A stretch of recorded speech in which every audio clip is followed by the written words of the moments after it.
پھانسی کی سزا دینا بہت عذاب والی موت ہے جو گلا دبا کے ہوتی ہے. اسلام نے حکم دیا جس کی سزا قتل ہے اس کو تلوار سے سر قلم کیا جائے. اس میں تکلیف کم ہوتی ہے. جب تلوار لگتی ہے نا اس کے یہاں مجرم کے, تو سب سے پہلے اس کا دماغ کا اور باڈی کا کنیکشن ختم ہو جاتا ہے, تو تکلیف کا احساس ختم, لیکن وحشت بہت ہوتی ہے. مقصد تھا شریعت کا کہ لوگ جرم سے باز آ جائیں, تو ایسا طریقہ اسلام نے رکھا ہے کہ دہشت بہت بیٹھ جائے لیکن مجرم کو تکلیف کم سے کم ہو. تو جب سر پہ اس کے مجرم کے تلوار لگتی ہے تو وہ سر کھوپڑی وہاں جا کے گری, تڑپتا بہت ہے, بلیڈنگ ہوتی ہے. اور اسلام میں یہ بھی حکم ہے کہ پھانسی کی سزا بند کمرے میں نہ دی جائے, یعنی قتل کرنے کی سزا, بلکہ یہ کھلے عام چوک میں دی جائے, ساری دنیا اپنی آنکھوں سے دیکھے یہ, تاکہ معاشرے میں قتل رکے. اب دیکھو مجرم کے ساتھ بھی احسان کہ اس کو کم سزا دی, یعنی اس کو تکلیف سے بچایا جا رہا ہے, اور لوگوں کے ساتھ بھی احسان, ان پر دہشت بٹھائی جا رہی ہے تو لوگ قتل سے باز آئیں. مجھے یاد ہے 20-25 سال پہلے ہمارے بچپن کی بات ہے کہ ایک سعودی عرب سے ہمارے ایک دوست آئے ملنے کے لیے. وہ تھے اصل میں بلوچستان کے تھے, لیکن بائی بورن سعودی تھے. وہ تو بلوچی بھی بولتے تھے, اردو بھی بولتے تھے, عربی بھی بولتے تھے. کہنے لگے میں نے جب پہلی مرتبہ سعودی عرب میں سر قلم ہوتے ہوئے دیکھا ہے, بلوچی تھے بڑے مضبوط, بروہی, کہہ رہے میں 2 گھنٹے ایسے کانپتا رہا ہوں لاش کو دیکھ کے نا, جو سر قلم کیا ہے, تو 2 گھنٹے میں ایسے خوف سے کانپتا رہا ہوں. تو بتاؤ جس نے یہ منظر دیکھا ہو وہ کبھی کسی کے قتل کا سوچ سکتا ہے جب اس کو پتا ہو کہ میرا بھی انجام ہوگا. ہمارے ہاں بڑے بڑے ڈکیت کو پکڑا جاتا ہے. کل ہم نے ویڈیو دیکھی ہے کراچی میں, عورت کے سامنے اس کے بیٹے کو شوٹ کیا. آپ خود سوچو یار اس ماں پہ کیا گزری ہوگی, کیا حال ہوا ہوگا. کہا جاتا ہے 2 دن پہلے اس کی نکاح ہوا تھا, بیچاری کا شادی ہوئی تھی, تو ماں کے موجودگی میں اس کے جوان بیٹے کو مار دیا. یہ ہے ہماری گورنمنٹ, ان کے لیے جتنی بد دعائیں کرو کم ہے. مجھے لوگ کہنے لگے آپ گورنمنٹ کے بہت خلاف آج کل بول رہے ہو. یار کچھ ہمارے سینے میں بھی تھوڑا سا دل ہے, قتل تو روک لو کم از کم. ہم نے رینجرز والوں سے بات کی, امن کے لیے علماء کا اجلاس ہوا نا, بلایا رینجرز ہیڈ کوارٹر میں, کچھ علماء کو بلایا کہ امن پہ مشورے دیں. ہم نے کہا یہ کیا ہو رہا ہے بھائی, اتنے کیسز کراچی میں آئے دن قتل ہو رہے ہیں. تو رینجرز کے آفیسرز کا کہنا یہ تھا کہ قانون مکمل مجرموں کو سپورٹ کر رہا ہے. سمجھ رہے ہیں, قانون بنا ہوا ایسا ہے کہ آپ مجرم کا کچھ بھی نہیں بگاڑ سکتے, قانون ہی ایسا ہے. رینجرز کو اجازت نہیں ہے شوٹ کرنے کی, وہ مجرم کو پکڑ کے حوالے کرے گی پولیس کی. ہم نے کہا شاید پولیس دھاندلی کرے گی, انہوں نے کہا نہیں پولیس کورٹ میں لے کے جائے گی, اس میں کورٹ میں کیس چلانے کے پولیس کو پتہ نہیں کتنے تھوڑے سے پیسے ملتے ہیں کہ مجرم پکڑ کے حوالے کر دیا. وہ اتنے پیسے ہیں اتنے تو ہم اپنے بچوں کو جمعے کے دن جیب خرچی دیتے ہیں, حالانکہ رسک کتنا ہے, پولیس اپنی جان پہ کھیل رہی ہے, لیکن اس پہ جو پولیس کو ثواب ملتا ہے وہ اتنا تھوڑا ہے کہ وہ ہمارے بچوں کے جمعے کی پاکٹ منی سے بولو کم ہے وہ. او بھائی جب ایک کوئی ڈاکو پکڑ کے اپنی جان پہ کھیل کے کچھ کرے گا تو کوئی تو کچھ تو ملے نا اس کو تھوڑا سا ثواب مل رہا ہے گورنمنٹ کی طرف سے. یہ میرا ٹاپک نہیں ہے, آ گیا ہوں تو جلدی سے سمیٹ کے چلتے ہوں. پھر لوگ الجھن کو, میں خود بھی الجھن کا شکار ہوتا ہوں جب کبھی بیان سنتا ہوں نا, یار بات کیا چل رہی تھی, کدھر لے گئے آپ. اس پہ اتنے کم اس کو پیسے ملتے ہیں کہ اس میں یہ موٹیویشن ہوتی نہیں ہے کہ یار ہم داؤ پہ کھیل کے کسی ڈاکو کو پکڑ کے کہاں کریں, کورٹ میں لے کے جائیں. دوسرا کورٹ میں لے کے جا کے ہوتا کہ اگر لے گئے, کہا چلو تھوڑی سی جیب خرچی حکومت کی طرف سے انعام مل جائے گا, مفتی صاحب کے بچوں کا جو پاکٹ منی ہے وہ ہم یہ سمجھ کے کھا لیں گے کہ چلو جی جو مسلمان اپنے بچوں کو جیب خرچی دیتے ہیں اتنی تو مل گئی نا, پان گٹکے کا خرچہ تو نکلے گا نا.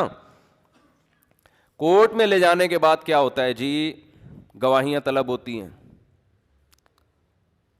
جس کے بندہ مارا ہے اس کو پتا ہے کہ میں اگر کورٹ میں جا کے میں نے ان کے خلاف گواہی دی تو 2-4 بندے میرے اور مر جائیں گے. وہ انکار کر دیتا ہے جی میں نہیں جانتا ان کو. اس کو پتا ہے کہ اگلا نمبر پھر میرا ہے. سمجھتے ہو؟ اور اگر کیس چل بھی جائے تو وہ 6 مہینے میں بڑے سے بڑا دہشت گرد 5-6 مہینے میں چھوٹ کے واپس. اور جیل میں یہ رینجرز کی ساری رپورٹ نہیں ہے, کچھ اور رپورٹیں بھی ہیں جو دائیں بائیں سے پتہ چلتی ہیں. وہ پولیس والوں نے 2 ڈاکو مارے تھے, میں نے ان کی دعوت کی تھی. 2 پولیس والے تھے کراچی میں, انہوں نے ڈاکو مارے تھے, تو میں نے ان کو اسپیشل کہیں سے پتہ کروایا, بلا کے ان کو خوب دمبے شمبے کھلائے ہم نے کہا یار کوئی تو خاندانی کام کیا, جواب نہیں مل رہا پھر بھی تم نے ڈاکو مار دیا, کمال کی بات ہے یا نہیں ہے؟ یعنی گورنمنٹ کی طرف سے کوئی ثواب نہیں مل رہا پھر بھی تم نے کیا کر دیا, ڈاکو مار دیا. سبحان اللہ. تو کم از کم ہم تو عوام تو ثواب دینا ان کو, عوام کی تو ذمہ داری ہے ایسے پولیس والوں کے اپریشیٹ کرے. تو ہم نے کہا یار ہم لنک نکالتے ہیں کہیں سے, ان کی کوئی ٹائٹ ان کا بکرا ہونا چاہیے. دمبیا ہم نے کھلایا ان کو لے جا کے, جو ہم تو یہی کر سکتے تھے بھائی, اور کیا کرتے ہیں ہم, ترقی تو دلوا نہیں سکتے تھے ان کو.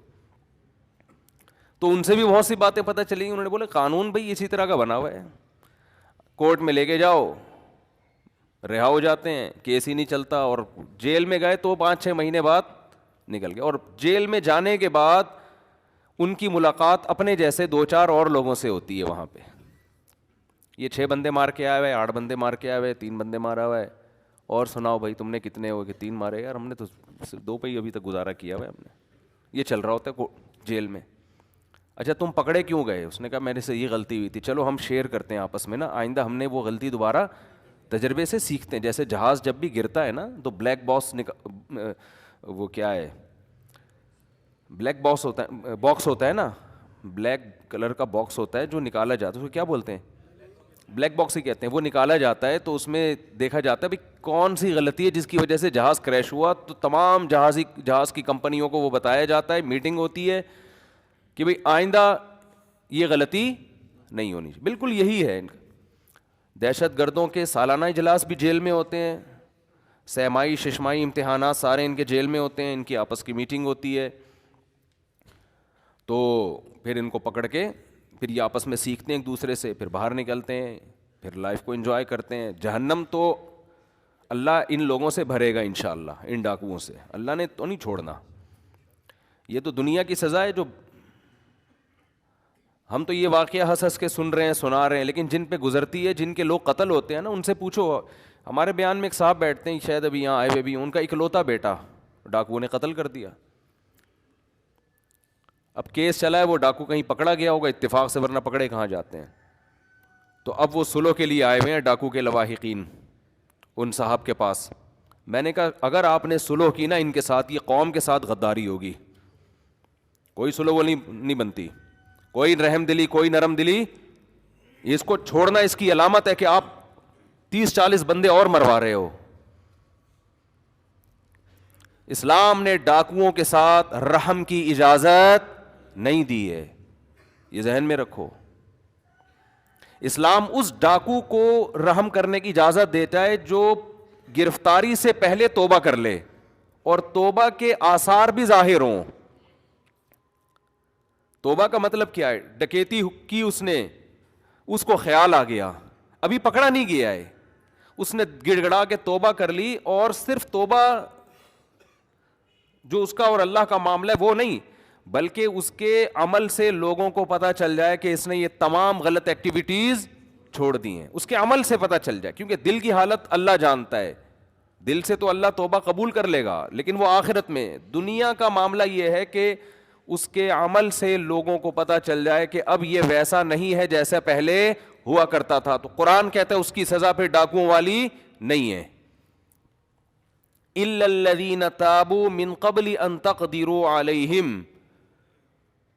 قرآن کہہ رہے ہے کہ وہ سزا جو ہم نے ڈاکوؤں کی متعین کی ہے اس سے وہ ڈاکو مستثنا ہے جو گرفتاری سے پہلے توبہ کر لیں.